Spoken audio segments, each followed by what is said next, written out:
মুখ্যমন্ত্রী অর্ডার দিলেন ইসিএসসি কে অত্যাবশ্যক পণ্য নিল, তিনি আলু বিক্রি করেন। আলু বিক্রি করলে ৭৪ কোটি টাকার আলু বিক্রি করলেন। এখনো তার মধ্যে আলু বিক্রি করে যে টাকাটা এসছে আমরা পেয়েছি ৪৬ কোটি টাকা এখনো পাই না। আমি একটা বলেছি যে একবার ওই ইনকোয়ারিতে অর্থমন্ত্রীকে ডেকে আনা হোক, প্রাক্তন অর্থমন্ত্রীকে ডেকে আনা হোক যে কেন আপনি এই অর্ডারটা দিয়েছিলেন, কেন ইসিএসসি অত্যাবশ্যক পণ্য নিরাপত্তা কাজ নেই, এটা কাজ করে কেন?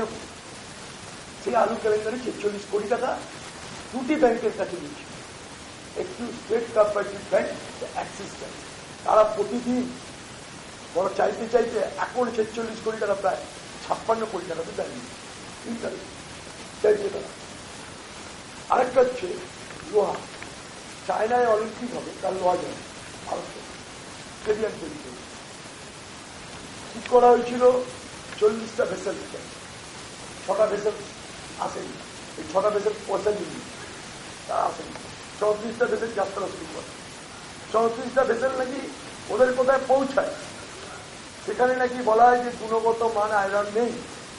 ৩৪টা ভেসেল নাকি ওখানে টার্মিনেট করে দিয়ে ওরা ৩৪টা ভেসেলকে নাকি নিলাম করে দেয় আয়রন ওগুলো।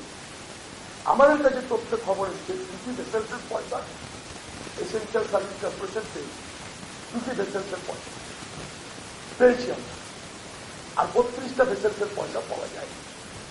যাদের বিরুদ্ধে অভিযোগ আপনারা জানেন যে ওরিয়েন্টাল ব্যাংক অফ কমার্স টাকা দিয়েছে, union bank of India, bank of Maharashtra, Canada bank, syndicate bank, Allahabad bank, state bank of India, এরা টাকা ইনভেস্ট করেছে। আমি জানি না যে মাঝখান থেকে বিধিপন্থী হতে গিয়েছিল ব্যবসা করতে গিয়ে তৎকালীন প্রেসিডেন্ট একজন আইএস অফিসারকে যে সময় আমি মন্ত্রী হওয়ার পর গ্রেপ্তার করেছিলাম, দেবাদিত্য চক্রবর্তী, তিনি গ্রেপ্তার হয়েছিলেন, তিনি প্রায় ২০০ দিন জেল খেটেছিলেন। তারপর শম্ভুনাথ সামন্ত আমার দপ্তরে একজন আধিকারিক, তারপর আমি গ্রেপ্তার করেছি। আর.এস. জানি তিনি ফুড কমিশনার ছিলেন এক সময়, তিনি একজন আইএস অফিসার ছিলেন, এক্স আইএস। প্রতাপ বিশল একজন ব্যবসায়ী, বিশল। আমান বানসাল একজন ব্যবসায়ী। মোহাম্মদ জৈদ হায়দার পালিয়ে গেছে, তিনি বাংলাদেশ পালিয়ে গেছে, বাংলাদেশ। বি রাজাগোপাল ক্যামেলিয়া এন্টারপ্রাইজের মালিক, যেটা ভারত মিলমেট কর্পোরেশন। আমরা এদের প্রত্যেকের বিরুদ্ধে চার্জশিট করে চার্জশিট পেয়েছি, সিআইডি প্রসেস করছি এই কেসে।